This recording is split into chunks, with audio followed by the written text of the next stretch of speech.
Nampally CBI కోర్టులో మాజీ CM Jaganmohan Reddy విచారణ ముగిసింది. ఆస్తుల కేసులో దాదాపు 30 నిమిషాల పాటు జగన్ విచారణ జరిగింది. విదేశీ పర్యటనలో జగన్ బెయిల్ షరతులు ఉల్లంఘించారని సిబిఐ కోర్టుకు తెలిపింది. దీంతో జగన్ వ్యక్తిగతంగా హాజరు కావాలని నాంపల్లి సిబిఐ కోర్టు ఆదేశాలిచ్చింది. ఇక కోర్టు ఆదేశాలతో ఇవాళ విచారణకు హాజరయ్యారు. ఇదే కేసులో గతంలో 2020 జనవరి 10న నాంపల్లి సిబిఐ కోర్టుకి హాజరయ్యారు జగన్. 6 ఏళ్ల తర్వాత ఆస్తుల కేసులో నాంపల్లి సిబిఐ కోర్టులో విచారణ ఎదుర్కొన్నారు. ఇక విచారణ అనంతరం నేరుగా లోటస్ పాండ్లోని నివాసానికి బయలుదేరారు.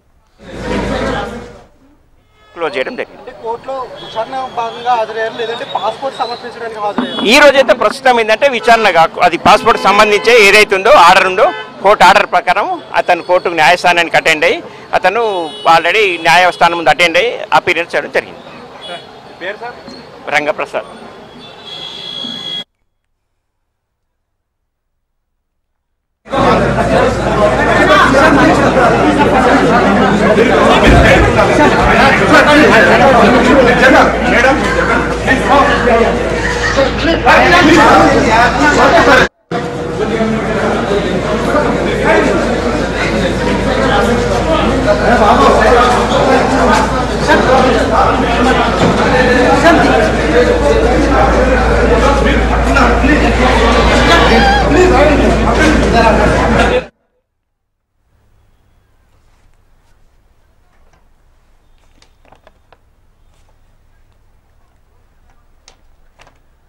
రైట్గా నాంపల్లి సిబిఐ కోర్టులో ఏపీ మాజీ సీఎం జగన్మోహన్ రెడ్డి విచారణ ముగిసింది. దీనికి సంబంధించి లేటెస్ట్ అప్డేట్స్ అందించడానికి మా ప్రతినిధి గోవింద్ లైవ్ లో సిద్ధంగా ఉన్నారు. గోవింద్,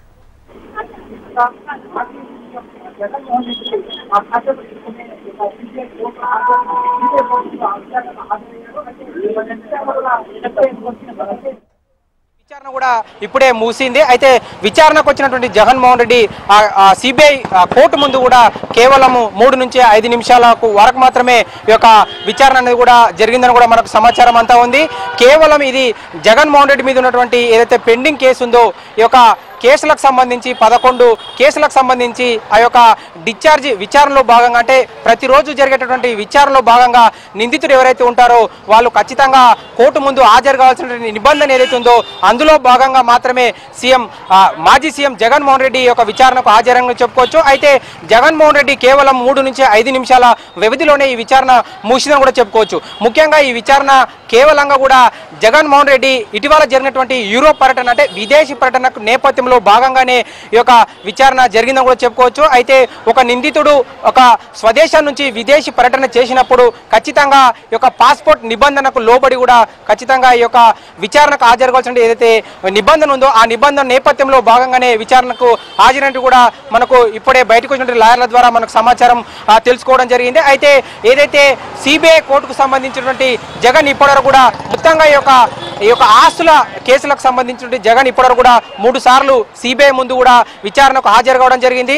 గతంలో 2013 అదేవిధంగా జగన్మోహన్ రెడ్డి ప్రతిపక్ష నేతగా ఉన్నటువంటి 2019 సంవత్సరంలో కూడా రెండోసారి కూడా విచారణకు మాజీ సీఎం జగన్మోహన్ రెడ్డి హాజరు కావడం. అయితే తదుపరిగా ఆయన ఆంధ్రప్రదేశ్ సీఎంగా కూడా కావడం. అయితే 5 ఏళ్ల కాలంగా కూడా ఈ యొక్క విచారణకు సంబంధించినటువంటి ఏదైతే విచారణకు వ్యక్తిగత విచారణకు భౌతికంగా విచారణ కూడా సీఎం జగన్మోహన్ రెడ్డి మినహాయింపు కోరినప్పటికీ కూడా ఈ యొక్క సిబిఐ కోర్టు కూడా అనుమతి ఇవ్వడం. అయితే 5 ఏళ్ల కాలంగా కూడా CM Jaganmohan Reddy CBI court ముందు కూడా ఆ సీఎం కాలంగా ఉన్నప్పుడు కూడా విచారణకు హాజరు కాకుండా కూడా సిబిఐ కోర్టు మినహాయింపు ఇవ్వడం జరిగింది. అయితే సిబిఐ కోర్టు మినహాయింపు తర్వాత కూడా తను ఓటమి తర్వాత కూడా తిరిగి యొక్క చివరిసారిగా కూడా 2020 జనవరి 10న కూడా ఈ యొక్క సిబిఐ విచారణ ముందు కూడా జగన్మోహన్ రెడ్డి రెండోసారిగా విచారణకు హాజరు కావడం. అయితే రెండోసారి చివరిసారిగా విచారణకు హాజరైనటువంటి జనవరి 10 తేదీ నుండి ఇప్పటి వరకు కూడా 6 ఏళ్ల కాల వ్యవధిలో సీఎం జగన్మోహన్ రెడ్డి మాజీ సీఎం జగన్మోహన్ రెడ్డి ఇప్పటివరకు కూడా విచారణకు హాజరు కాకుండా ఒక నవంబర్ 13 కూడా విచారణకు హాజరు కావాలని ఇప్పటికే సిబిఐ కోర్టు ఆదేశాలు ఉన్నప్పటికీ కూడా జగన్మోహన్ రెడ్డి ఆ విదేశీ పర్యటనలో ఉన్న నేపథ్యంలో కూడా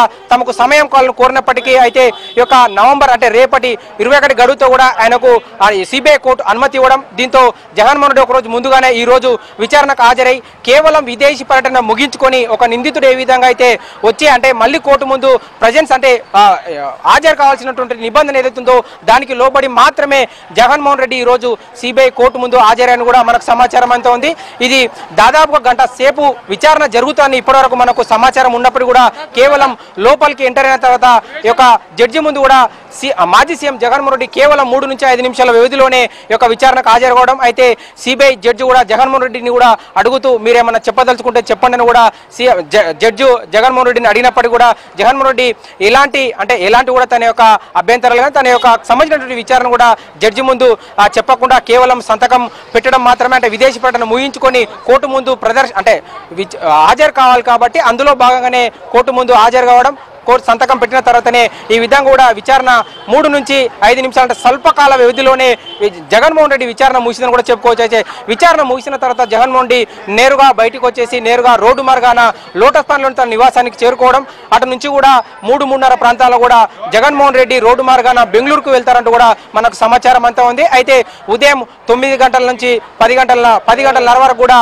ఈ యొక్క హైదరాబాద్ బేగంపేటకి ఎయిర్పోర్టుకు చేరుకోవడం, అక్కడ వైసీపీ కార్యకర్తల హడావిడి కోలాహలంలో కూడా జగన్మోహన్ రెడ్డి అక్కడ వచ్చినటువంటి వైసీపీ కార్యకర్తల నేతలకంతా కూడా అభివాదం చేస్తూ అక్కడ జగన్మోహన్ రెడ్డి యొక్క కార్యకర్తలు ఏదైతే ఉన్నారో 2029 కాబోయే సీఎం అంటూ కూడా రప్పా అనే ఫ్లెక్సీలు ఆ హడావిడి చేయడం, ఆ కోలాహలాన్ని అంతా అభివాదం చేస్తూ కూడా తిరిగి నాంపల్లి సిబిఐ కోర్టు కూడా 11:30 గంటలకు చేరుకున్న వ్యవధిలోనే జగన్మోహన్ రెడ్డి యొక్క విచారణ అనేది 3 నుంచి 5 నిమిషాల వ్యవధిలో విచారణ ముగిసిన తర్వాత కూడా తిరిగి ఆయన లోటస్ పాండ్ యొక్క తన నివాసానికి చేరుకోవడం జరిగింది. అయితే గతంలో జగన్మోహన్ రెడ్డి యొక్క లండన్ పర్యటన నేపథ్యంలో ఏదైతే కీలకంగా తన యొక్క వ్యక్తిగత ఫోన్ నంబరు న్యాయవాదులు అయితే సిబిఐ కోర్టుకు అప్పచెప్పారో అందులో జగన్మోహన్ రెడ్డికి సంబంధించిన ఫోన్ నంబరు తప్పుగా నమోదు చేయడం, దాంతో ఇక వ్యక్తిగత మినహాయింపు అంటే వ్యక్తిగత సిబిఐ కోర్టుకు ముందు విచారణకు హాజరయ్యేటటువంటి యొక్క వెసులుబాటు అనేది కూడా సిబిఐ కోర్టు ఒప్పుకోకపోవడం, ఆ ఫోన్ నంబర్ తప్పు కారణంగా కూడా మళ్ళీ ఇటీవల జరిగినటువంటి యూరోప్ పర్యటన అనంతరం కూడా ఖచ్చితంగా నవంబర్ 21 లోపు ఖచ్చితంగా